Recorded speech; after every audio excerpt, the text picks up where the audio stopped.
불출마 선언을 가장 먼저 한 박홍근 의원 인터뷰도 예정돼 있습니다.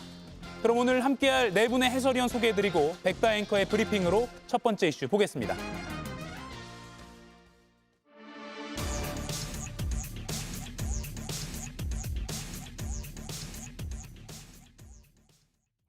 내란 우두머리 혐의 재판이 열린 서울중앙지법. 퇴장하는 증인을 향해 박수가 터져 나왔습니다. 박수를 친 건 윤석열 전 대통령의 지지자들이었고요. 박수를 받은 건 다름 아닌 계엄사령관 박안수 전 육군참모총장이었습니다.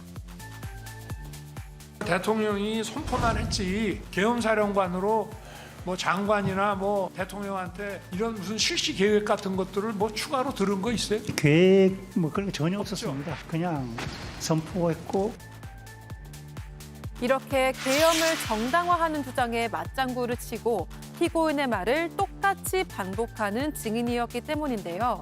국가안보를 책임지던 4선 장군의 모습은 찾아보기 어려웠습니다. 이게 무슨 통상의 어떤 그 군사 행정 조치 또는 뭐 독재적 어떤 행정권을 가지고 뭔가를 막 실행하려고 한 그런 계엄으로 보입니까? 아닙니다.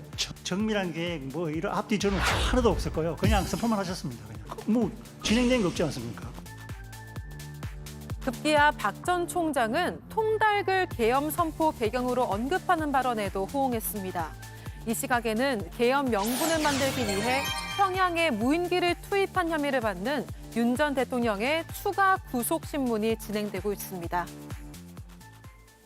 네, 박안수 전 육군 참모총장이 증인으로 나왔던 윤 전 대통령 내란 재판 공판 끝나고 증인석에서 이석할 때 방청석에 있던 윤 전 대통령 지지자들이 박수를 치고 박안수 전 총장은 그들에게 고개를 숙여 인사하는 모습도 있었고요. 또 통닭 이야기가 나왔습니다. 어떤 내용인지 잠시 후에 좀 자세히 짚어보겠습니다. 먼저 지금 이 시각 열리고 있는 윤 전 대통령 추가 구속 신문부터 좀 짚어보겠습니다. 일반 이적 혐의로 추가로 기소가 돼서 또 다른 재판을 받고 있는데 그 재판부가 구속을 연장할지를 결정하고 있는 겁니다. 김영남 의원님, 네. 이게 영장 심사를 받고 뭐 다음 날 새벽에 발부되고 요거랑 좀 다른 절차인 거죠? 그러니까 이번 영장은 예. 우리가 흔히 보는 영장 전담 판사한테 심리를 받은 게 아니고 예. 일반 이적죄로 기소돼서 그 사건이 배당된 재판부 있잖아요. 예. 그 재판부에서 자기 사건을 구속 상태를 계속 연장해서 재판을 진행할지 불구속 상태에서 진행할지 그것을 결정하는 거기 때문에 예. 우리가 뭐 영장 재판을 받았습니다. 그래서 뭐 빠르면 오늘 밤 아니면 늦으면 내일 새벽이나 아침에 영장 여부가 결정됩니다 하는 거하고는 좀 다르죠. 예. 그거는 영장 전담 판사한테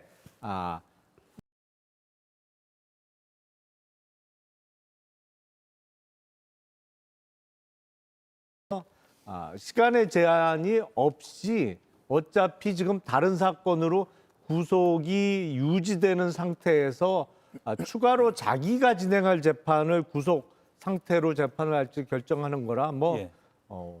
내일 나올 수도 있고 며칠 내로 나올 수도 있고 하여튼 구속 만기 전에만 그 결정이 나오면 됩니다. 예. 그러면 지금까지는 내년 1월 18일이 구속기한 만료로 알려져 있으니까요. 물론 그 이틀 전에 체포방해 혐의 1심 선고가 있지만요. 그러면 김영남 의원 예상은 또 어떻게 하신 거예요? 또 기가 막히게 예상을 하시기 때문에. 예. 글쎄요. 근데 며칠 내로는 결정하지 않을까요? 예. 네, 오늘 영장 심리를 했기 때문에 뭐 예. 꼭 내일 할 필요는 없습니다만 그래도 너무 늦지 않게 해가 바뀌기 전에는 하지 않을까요? 그래도? 예. 신문은 비공개였는데 아마 그 소식은 뭐 언론에서 취재가 가능할 것 같습니다. 결과가 나오면 바로 전해드리도록 하겠습니다. 정광재 의원님, 예. 윤 전 대통령 측은 아마 건강상의 이유 등으로 이유를 댈 거라고 추정이 나오고 있어요. 물론 비공개 신문이지만요. 어떻게 보세요? 그렇죠. 이제 비공개 신문이 이루어지기 때문에 어떤 이야기를 했는지 구체적으로 아직까지는 알려진 게 없는데 그동안 해왔던 윤석열 대통령 변호인 측에서의 의견은 몇 가지로 귀결될 수 있습니다. 첫 번째는 북한의 오물풍선에 대응하기 위한 차원의 군사적 작전 수행이지 이것이 일반 이적죄에 의율될 사안은 아니다라는 이야기를 할 것이고요. 예. 두 번째는 북한을 자극해서 도발을 유도했다. 뭐 이런 식의 논리를 특검에서 제기하고 있을 텐데 그것을 본인이 죄가 없음을 얘기할 것 같아요. 사실 특검은 원래는 외환 유치죄를 윤석열 전 대통령에게 적용하겠다라고 했는데 외환 유치죄는 외국과의 통모 이런 것들을 규명하기가 어렵기 때문에 지금 일반 이적죄를 걸어서 구속영장을 신청하게 된 건데 저는 1월 18일에 구속 만료 시한을 앞두고 1월 16일에 있는 체포를 사건이요? 방해했던 방해했던 혐의와 관련한 그것으로 인해서 오히려 구속 기간이 더 연장될 가능성이 이거보다는 더 크지 않을까라고 개인적으로 생각해 봅니다. 예. 1월 18일, 내년 1월 18일이 구속기한 만료인데 그 이틀 전 1월 16일에 체포방해 사건 1심이 있으니까 그때 징역형이 나오면 계속해서 구속이 유지되는 거 아니겠느냐라는 예상을 해주셨습니다. 이정우 의원님. 그런데도 우리 올 초에 갑자기 지기현 판사의 그 판단으로 서울구치소에서 손 흔들며 나온 윤 전 대통령의 모습을 기억하는 국민들이 많아서 그래도 구속시한에 어느 때보다 시민들이 관심을 좀 갖는 것 같아요. 어떻게 보세요? 그때하고는 사정이 틀리죠. 예. 그때는 뭐 아무리 계엄 이후였고 이지만 탄핵 전이었잖아요. 예, 그리고 현직 대통령이었고 그래서 그 당시에는 또 이 탄핵과 관련해서 계엄에 대해서 뭐 모든 분들이 다 개탄해 하셨지만 탄핵에 대해서는 워낙 우리 사회가 반으로 쪼개져 있었지 않습니까? 예. 그래서 그 당시에 그 법리적인 판단이 옳으냐 그러냐 그걸 뭐 시간대로 따지는 게 맞냐 안 맞냐 이거에 대한 뭐 지기현 판사의 판단에 대해서 많은 분들이 뭐 비판도 하고 어떤 분들은 그게 맞지 않느냐 이런 의견들이 뭐 많았고요. 지금은 이제는 뭐 탄핵도 됐고 뿐만 아니고 새로운 대통령 뽑혔을 뿐만 아니라 그거와 별개로 재판이 진행이 되면서 그 당시 윤석열 전 대통령에 대한 계엄 당시의 모습뿐만 아니고 뭐 김건희 여사라든지 지금 이 윤석열 정부 한 2년 동안에 2년 좀 남짓 그 간에 있었던 여러 가지 일들이 지금 뭐 많이 드러나고 있는 게 있지 않습니까? 매우 부적절했던 것들이. 그래서 그런 것들을 다 고려했을 때 과연 이것이 그 뭐 사전에 풀어줄 수 있을까? 그 구속을 풀어줄 수 있을까? 여기에 대해서 우려하시는 거는 좀 과도한 우려가 아닌가라는 전 생각이 들고 예. 앞서 말씀하셨듯이 18일 이제 구속 기한이 이제 만료가 되는데 16일 그 백대현 판사죠.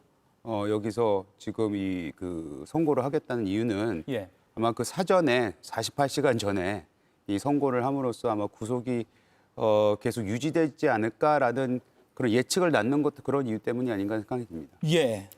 그러면 어제 있었던 내란 우두머리 혐의 재판 영상도 저희가 다 들어와 있습니다. 먼저 아까 백다앵커 브리핑에서 잠깐 보셨지만 김정희 의원님 네.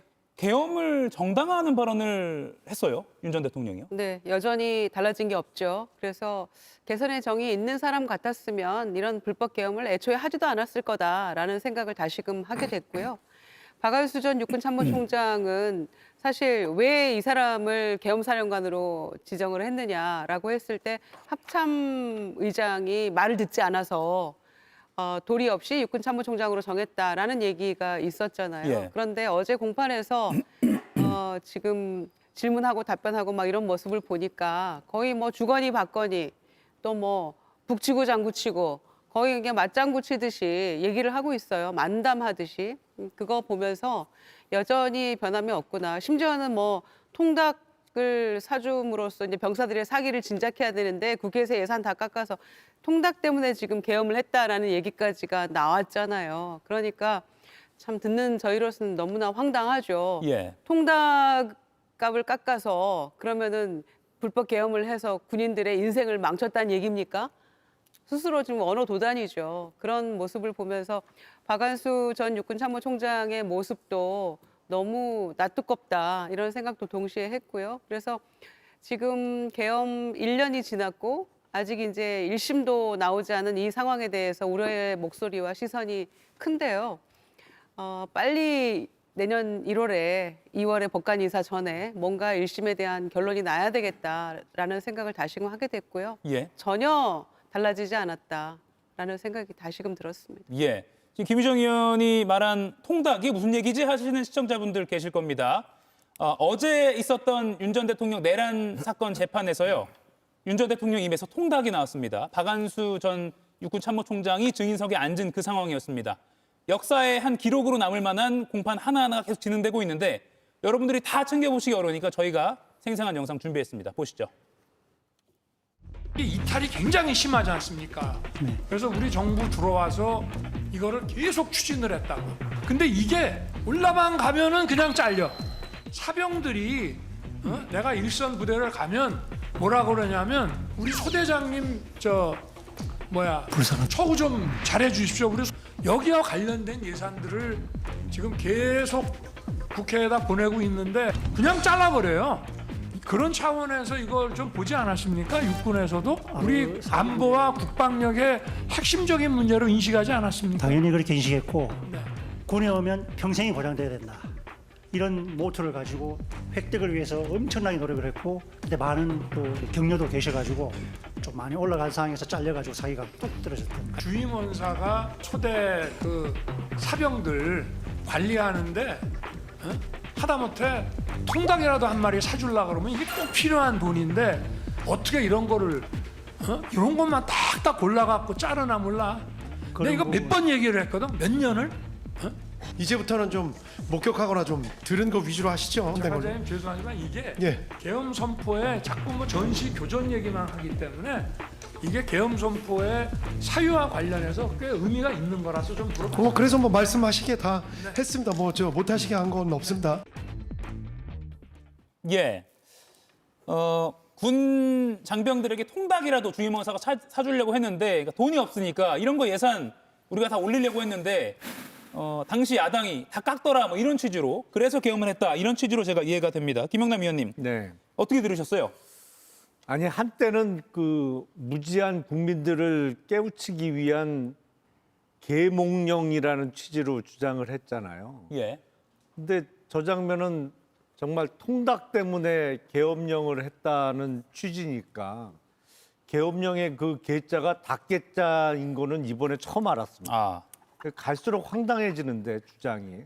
그리고 본인 주장 자체가 앞뒤가 안 맞아요. 지금 우리 군과 관련해서 앞부분에 있어서는 부사관이나 초급장교의 이탈이 심각하다라고 하는데 지금 통닭은 사병들 사주려고 했다는 거잖아요. 근데 그 통닭을 만약에 사가지고 와도 먹을 사람들은 부사관이나 초급장교가 아닌 일반 사병들이라는 얘기라 앞뒤가 안 맞는데 윤석열 정부 때 부사관들하고 초급장교의 이탈이 좀 더 심각해진 건 맞습니다.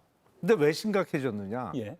지난 2022년 3월 대선 직전에 갑자기 사병 월급을 월 200만 원으로 올리겠다는 그 공약을 소셜 미디어를 통해서 그냥 몇 글자로 올려요. 그리고 실제로 사병 월급이 많아졌습니다. 근데 그러다 보니까 그 경력이 짧은 부사관들이나 초급장교하고 일반 사병 그러니까 병장들하고의 월급 차이가 거의 안 나요.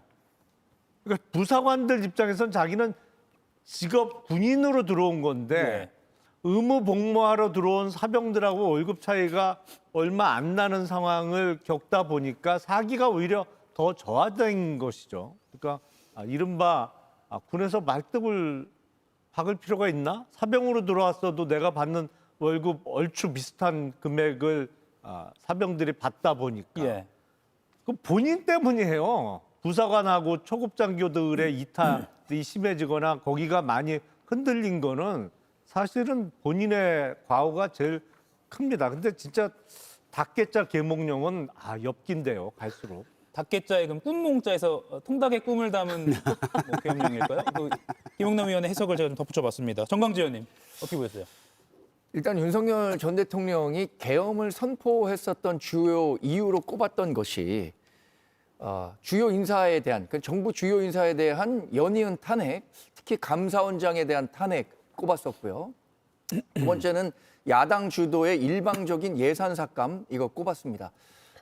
일방적인 예산 삭감 가운데는 대통령실이나 국정원에 대한 특활비 또 원전 예산이라든가 본인이 굉장히 심혈을 기울였었던 동해상의 대왕고래 프로젝트 예산 삭감 이런 문제를 꼽았었는데 글쎄 저도 조금 황당하게 들었습니다. 이 통닭값을 다시 어떤 계엄의 원인 가운데 하나로 지목할 줄은 몰랐습니다.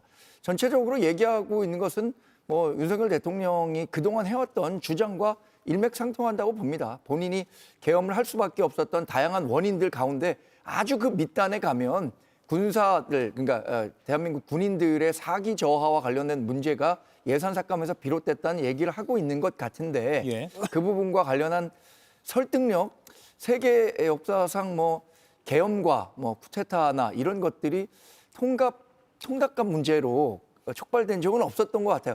예. 과거에 이모군란 때는 이제 너무 역사적인 얘기인가요? 아, 괜찮습니다. 이모군란 때는 쌀로 이제 월급을 줘야 되는데 거기에다가 모래를 섞어서 줬다라고 예. 해서 이모군란이 일어난 적은 있는데 그것과 같은 맥락으로 얘기하신 건가라는 생각도 좀 들긴 합니다. 예. 이렇게 통닭 얘기가 하도 황당하다 보니까 자꾸 연상이 되는데 작년 12월 4일 새벽 1시에 국회에서 비상계엄 해제 결의가 이루어졌잖아요. 근데 그 이후에 추후로 계속 드러나는 증거들이 2차 계엄을 하려고 했다. 2차, 3차 계속 할 수 있다. 뭐 예. 이런 취지로 큰 소리를 치면서 2차 계엄을 선포하려고 했다라는 얘기가 있었는데 자꾸 통닭을 얘기하니까 그러면 2마리 치킨 사주려고 2차 계엄 하려고 했던 거예요. 점점 황당해지는데. 예. 뭐 약간 지금 위원님들도 그렇고 저도 그렇고 약간 웃음을 참으면서 말씀을 드릴 수밖에 없는 그런 상황이 되어버렸습니다. 이 통닭이 내란 재판 법정에서 등장한 것 시청자 여러분들 어떻게 생각하시는지 궁금하네요. 그리고요, 계엄 해제해야 한다. 국회가 의결했으니까 해제해야 한다라고 당시 계엄사령관 박안수 전 사령관에게 조언을 했던 군 참모에게 일머리 없다 이렇게 발언한 게 맞냐라는 답변도 있었습니다. 앞서 지난 2월 국회 청문회에서 이런 발언이 있었는데 어제 특검이 계엄 과장에게 일머리 없다고 말한 적 있나라고 하니까 박 전 참모총장이 답답하고 상황실 구성도 전혀 안 되고 너희가 계엄을 잘 아니까 할 일이 뭔지 알려달라 이렇게 얘기하면서 말했다라고 사실상 일머리 없다라고 말한 것에 대한 인정을 하기도 했습니다. 이재용 의원님, 앞서 북치고 장구치고 하는 것 듯한 그런 분위기다라고 김정은 의원 말씀하시기도 했는데 본인 이름으로 포고령이 선포가 됐잖아요. 그 포고령 언론을 통해서 공지된 것 보면 가장 밑에 계엄사령관 육군대장 박안수 이렇게 됐던 게 기억이 납니다. 그런데 모른다라고 하는 이런 태도 좀 적절하다고 보세요? 아니 뭐 몰랐으면 몰랐다 그러는 거죠. 예. 윤석열 전 대통령의 이런 모든 태도를 보고 지금 나왔던 증언들을 종합해 보면은 그냥 자기가 하고 싶은 대로 한 거잖아요. 예. 정진석 그 비서실장, 당시 비서실장을 포함해서 신원식 전 장관도 그렇고 당시에는 이제 장관은 아니었지만 많은 분들이 이건 하면 안 된다 그러는데 뭐 마음을 정했으니 이제 난 내가 할 길 간다 뭐 이런 식으로 얘기를 했다고도 이제 증언을 했고 누가 봐도 이거는 진짜 윤석열 전 대통령과 그 몇몇이서 말도 안 되는 계엄을 이제 사고를 쳐도 이런 사고를 어떻게 칠 수 있나라는 생각이 지금까지도 이해가 안 되는 부분을 얘기를 하고 있는 건데 우리가 지금 예를 들어서 박안수 전 참모총장한테 얘기 안 하고 해버렸을 수도 있는 사람들이 아닌가라는 예. 생각은 듭니다. 이제 박안수 전 참모총장이 그 포고령이 만들어지고는 과정에 참여를 했거나 만들어지고 난 바로 직후에 그나저나 우리가 당신 이름으로 포고령을 선포했어, 뭐 했어라고 얘기를 해줬는지 그거는 뭐 나와야 되는 얘기이지만 박안수 같은 경우에는 몰랐으면 몰랐다고 얘기하는 것이고 다만 그걸 몰랐을 정도니 무슨 뭐 소위 말하는 저 사람의 뭐 윤석열 전 대통령의 관계 이 계엄에서의 어떤 역할을 했는지 도대체 어떻게 저기까지 갔는지에 대한 무능이라든지 뭐 한심함에 대해서는 우리가 뭐 비판할 수 있겠지만 그것이 사실이냐 아니냐는 좀 더 따져봐야 되는 거 아닌가요? 예. 계엄사령관으로 임명된 육군 참모총장, 뭔가 육군 대장, 포스타가 주는 그런 무게와는 좀 다른 행동 같아서 국민들이 실망하는 것 같아요. 그렇죠. 그래서 이른바 똥별 돼버렸다라는 얘기까지 나오는 거 아닙니까? 저는 박안수 전 총장이 뭐 사전 모의 이런 거 전혀 몰랐고 난 모르고 있었다라는 얘기가 뭐 일면 실제로 그랬을 수도 있겠죠. 또 반대일 수도 있고요. 그런데 본인이 마치 아무것도 몰랐고 구체적으로 어떤 계엄의 후속 조치들에 가담을 안 한 것처럼 저렇게 시침이 뚝 떼고 마치 바보 행세하는 것처럼 보이거든요. 그렇지 않다는 게 여러 그 재판의 증언을 통해서 다 드러나고 있는 거 아닙니까? 지금 본인은 막 윤석열 그 피고인과 맞장구 치면서 얘기하고 있습니다만은 실제적으로 아까 일머리 없다라고 했던 그 부분, 예. 그러니까 빨리 구성해야 된다, 계엄사령부 신속하게 구성해야 된다라고 하면서 막 체근했다는 거 아닙니까? 또 두 번째는 국회에 이제 계엄군 보냈는데 병력이 좀 밀린다라는 보고를 받고 나서 더 투입해라라는 지시도 했다는 거고요. 또 세 번째는 계엄 해제, 국회에서 계엄 해제 결의 이후에도 이 보니까 육군본부의 장교들 서울로 모여라 이런 지시도 했다는 거잖아요. 그럼 이 지시들은 뭔가요? 그러니까 본인이 나는 몰랐고 포고령 내용에 뭐 처단이라는 얘기가 있어서 군에서 쓰는 용어는 아닌데 깜짝 놀랐어. 막 이런 얘기들을 하고 있지만 저는 그것도 다 어떤 굉장히 가식적이고 의도적인 어떤 그 모습 같아서 액면 그대로 좀 그 수용하기가 어렵다라는 말씀드리고요. 예. 방금 말씀드린 것처럼 이렇게 구체적인 지시들, 해제 결의 이후에도 모여라 이렇게 했던 것들은 무엇을 위한 것이었는지 본인이 더 소명해야 된다고 생각합니다. 지금 모습을 통해서는 아무것도 몰랐, 이미 이제 전역된 상태거든요. 만기 전역한 상태이고 지금 불구속 상태에서 재판을 받고 있는 그런 중인데 본인이 마치 저렇게 시침이 떼고 몰랐다라고만 하면 혐의에서 벗어날 수 있는가? 지금 모습은 굉장히 비겁한 모습 같습니다. 예. 그리고 뭐 이른바 계엄버스 탑승 지시에도 관여가 돼 있다라는 그런 의혹도 있고 하다 보니까 박안수 전 육군 대장에 대한 의혹도 좀 더 규명이 돼야 될 것 같습니다. 지금 유튜브 댓글 제가 계속 보고 있는데 뭐 오늘 저녁 치킨 먹어야지 하시면서 치킨에 대한 언급이 계속 나오는데 이슈를 이제 건진법사 전선배 씨의 결심 공판 이야기를 좀 넘어가 보겠습니다. 김건희 씨에게 선물을 준 그 가운데 중개자 역할을 했기 때문에 오늘 결심 공판 구형량이 상당히 주목이 됐습니다. 정광진 의원님, 오늘 예. 특검이 징역 5년을 구형했습니다. 건진법사가 지금 받고 있는 혐의가 알선수재하고 정치자금법 위반이에요. 구체적인 형량은 특검이 관련 조항을 참조해서 했을 거라고 생각이 듭니다. 저는 건진법사가 지금 굉장히 윤석열 전 대통령과 거리를 두려고 하는 듯한 모습을 예. 보이는 것을 보면서 인정이라는 게 참 뭐라 그럴까요? 매정하다라는 생각도 들고 본인 한편으로는 이분이 정말 호가호위했던 분 아닙니까? 윤석열 대통령 부부를 본인이 굉장히 친하다는 이유로 그 호가호위했던 주인공인데 윤석열 전 대통령과 이렇게 그 아주 매정하게 관계를 끊는 듯한 모습을 보이는 것을 보면서 참 세상사가 무섭다라는 생각도 했습니다. 여하튼 이렇게 호가호위했던 부분에 대해서는 법률적으로 책임질 부분에 대해서 반드시 책임을 지도록 해야겠죠. 그래야 뭐 우리가 계엄과 관련한 얘기를 하는 과정에서 이것을 역사에 남겨야 다음에 이런 일이 발생하지 않는다는 얘기를 앵커께서 자주 하시는 것처럼 이렇게 호가호위했던 사람들도 함께 처벌이 돼야 다음에 이렇게 권력에 빌붙어서 자기의 안위를 챙기려고 했었던 사람들, 그런 사람들에 대한 경계로 삼을 수 있다고 생각합니다. 예. 특검은 징역 5년 그리고 추징금 2억 8천여만 원을 구형을 하면서요. 대통령 부부와 친분을 과시하며 권력에 기생하고 사익을 추구했다. 이렇게 건진법사의 혐의에 대해서 비판적인 말을 했습니다. 김유정 의원님, 오늘 김건희 씨가 사실 특검의 구형 발표 전에 결심 공판에 증인으로 나와서 마지막으로 증인 신문이 이루어지지 않을까 했는데 나오긴 나왔는데 아무 말도 안 했어요. 그러게요. 왜 나왔는지 모르겠어요. 15일에는 역시 건강상의 이유로 불출석했거든요. 그런데 이제 오늘은 또 부득불 나왔는데 나와서 아무 얘기 안 했거든요. 그러면은 결심 공판이 어떻게 진행이 되는지, 왜냐하면 본인과도 이게 직접적인 연관이 있는 부분이잖아요. 통일교의 윤영호 전 본부장하고 김건희 씨의 중간 다리 역할을 했던 사람이 바로 건진법사이기 때문에 예. 그 사람을 통해서 그라프 목걸이, 뭐 샤넬백 이런 등등을 다 받았고 또 통일교의 청탁 같은 것들을 실질적으로 또 실행에 옮기려고 했던 그런 부분들이 있기 때문에 어떻게 진행이 되는지 궁금해서 나와본 게 아닌가라는 정도로 이해를 했고요. 또 본인의 어떤 향후에 이 관련한 재판에서 직접적으로 연결이 돼 있는 부분이라서 그런 것들을 조금 동정을 살피고자 그렇게 나왔던 게 아닌가 생각하는데 예. 기왕에 나왔으면 좀 관련해서 본인이 뭐 계속 여전히 지금 그라프 목걸이에 대해서는 안 받았다고 하고 있는 거잖아요. 샤넬백만 인정을 했고 뭐 그런 부분들에 대해서도 대면하면서 진술을 했을 수도 있을 텐데 굳이 입을 닫고 있었던 이유도 아마 그냥 동향 파악 정도였던 게 아닌가 생각합니다. 예, 물론 재판부가 이제 구인장을 발부하니까 뒤늦게 출석한 면도 있습니다.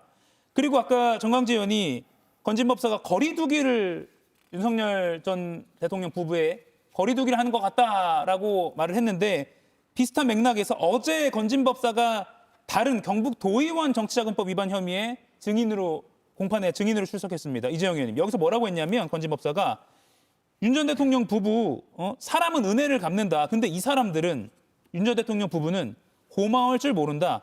신세 져놓고 이게 좀 뭐 비속어이면 쌩을 까냐라고 그 말 그대로 전달해 드립니다. 이렇게 말을 했다는 겁니다. 어떻게 봐야 됩니까? 내가 이 사람들 인생의 변화를 일으켰다고 생각하는데 이런 말도 했고요. 어떻게 보세요? 그 건진 법사가 나름 윤석열 전 대통령이 후보 시절 그리고 후보가 되는 과정에서 여러 가지로 이제 뭐 조언도 했고 예를 들어 뭐 그리고 그 이전부터 저 가만히 자리 지키고 있으면 언젠가 기회가 온다 뭐 이런 얘기도 해줬고 해서 뭐 인생의 고비고비마다 자기가 뭐 좀 많이 관여를 했고 또 선거 때는 직접 뛰어다니면서 열심히 도왔다고 생각하고 또 본인은 그 덕분에 윤석열이라는 사람이 대통령 된 거 아니냐 이런 뭐 채무자 같은 느낌을 가지고 있지 않겠어요? 채권자 같은 느낌? 그래서 그런데 이제 윤석열 전 대통령뿐만 아니라 김건희 여사 포함해서 둘 다 아마 대통령이 된 이후에는 소원해줬고 뜸해줬고 연락해도 잘 안 받고 뭐 부탁했는데 잘 들어주지 않았고 뭐 이런 식의 그런 식의 뭐 대우를 받다 보니까 이 사람들 뭐 고마울 줄 모르네 뭐 이런 식의 얘기를 하지 않았나 그 정도로 생각을 하는데 다만 이제 저 얘기가 좀 앞뒤가 안 맞는 게 전성배 건진 법사라는 그 분이 예. 뭐 실질적으로 연결은 안 됐는지 모르겠지만 대통령이 된 이후에 근데 사람들 인식 속에서는 뭐 연결이 돼 있겠지 아니면 뭐 채찍근이지라는 생각 때문에 수많은 사람들이 근처에서 그 사람 주위에서 계속 싱거렸다는 거 아니에요. 그리고 결국에는 통일교도 왜 건진법사를 통해서 이런 것들을 뇌물에 가까운 그 물건들을 다 전달을 하려고 했겠습니까? 예. 건진법사 통하면 반드시 제대로 전달이 될 것이고 자신들의 의견이 잘 전달이 될 것이다 이런 생각 때문에 한 거 아니겠어요? 그래서 본인이 뭐 서러울 수도 있고 뭐 거기에 대해서 화가 났을 수 있지만 누릴 거는 다 누렸기 때문에 예. 권력이라는 거를 외부인으로서 저런 얘기할 것까지는 없다고 저는 봅니다. 예, 누릴 거 다 누렸다. 이 말이 오늘 특검이 구형을 하면서 권력에 기생해서 사익을 추구했다. 이 말과 일맥상통한 것 같습니다. 김영남 위원님, 네. 건진법사 1심 징역 5년 구형이 됐고요. 선고는 2월 11일입니다. 네. 김건희 씨와 혐의가 맞물려 있는 게 많기 때문에 김건희 씨의 선고는 근데 이보다 앞선 1월 28일입니다. 예. 두 사람이 아무래도 영향을 받겠죠, 서로 선고도. 그렇죠. 그럼 김건희 씨의 선고를 보고 네. 전성배 씨 재판부도 좀 뭐 판단을 하게 될까요? 어떻게 보세요? 글쎄, 근데 그 관련된 사건 내지는 그 기소된 부분 중에 서로 연관된 부분이 많은 거는 틀림없는 사실인데 예. 특히 통일교나 이런 데서 알선 수재 부분은 상당 부분은 전성배 씨는 전달자 입장이고 김건희 피고인은 최종적인 수령자 입장이기 때문에 그거는 법률적으로 좀 차이를 둘 수밖에 없죠. 단순 전달자하고 최종적인 수령자하고는 차이가 날 수밖에 없고 근데 다만 전성배 피고인이 또 최종적으로 수령한 금액도 상당해요. 그러니까 예를 들어서 지방선거 공천과 관련해서 뭐 공천을 도와주겠다고 하면서 받은 돈이라든지 그리고 통일교에서도 이런저런 알선을 해주는 대가로 금품을 자기 몫으로 받은 것도 있거든요. 그래서 전성배 씨가 수사나 재판 과정에서 일부 협조한 측면이 분명히 있습니다만 선처를 받기는 쉽지 않을 것으로 예상이 됩니다. 그러니까 아마 징역 5년이 구형됐기 때문에 전성배 피고인 입장에서는 본인에게 가장 유리한 판결이 나온다고 하면 징역 3년에 뭐 집행유예 5년 이렇게 붙는 것일 텐데 예. 뒤에 집행유예를 붙이기에는 조금 어려운 사안 아닌가라는 생각이 듭니다. 예. 그런데 그 건진 법사가 쌩 깠다는 말은 본인의 감정이지 그렇지 않았을 것 같아요. 만약에 정말로 대통령 부부가 권좌에 올랐음에도 불구하고 그렇게 열심히 도왔던 건진 법사의 청탁 모든 걸 다 거절하고 그 사람의 표현대로 정말 쌩을 깠다면 이렇게 나쁜 결과로 연결되지는 않았을 거 아니겠습니까? 예. 그런 뭐 청탁이나 이런 걸 들어줬으니까 결국에는 뭐 이런 식의 부정부패 사범으로 몰리고 지금 재판을 받고 있는 거니까 이 표현은 다분히 개인적인 표현이었고 저는 정말 전진배 씨 말대로 대통령 부부가 쌩을 깠더라면 더 전성배 좋았겠다. 예, 전성배 씨 예. 얘기대로. 네. 그러니까 계속해서 이어지고 받을 거 받고 또 회신도 하고 이런 게 좀 이어졌을 것이다라는 취지로 아니 전성배 정말 피고인 말씀하신 것 같아요. 입장에서는 10개 중에 9개 들어주고 1개 안 들어줬어도 서운한 거예요. 본인 마음으로는 내가 만들었다고 생각하고 예. 있기 때문에 1개 안 들어준 거 자체가 무척 서운하게 생각될 수 있겠죠. 예, 뭐 아니면- 정신적으로도 의지했다라고 말한 적도 있고요, 전성배 씨가요. 아니면 더 누릴 줄 알았는데 아, 그만큼 못 누렸으니까 그렇게 얘기할 수도 있겠네요. 빨리 권좌에서 내려와서 아쉽다 이런 표현일까요? 뭐 그럴 수도 있는 것이고 아니면 자기는 뭐 이런 샤넬백 이런 거 그냥 전달하는 사람이 아니고 많은 사람들이 더 많은 돈을 자기한테 가져왔어야 되는데 뭐 그런 아쉬움도 있을 수 있었겠네요. 예. 이가혁 라이브를 시청해 주셔서 고맙습니다. 이가혁 라이브는 평일 오후 5시 TV와 유튜브로 실시간으로도 함께 하실 수 있습니다.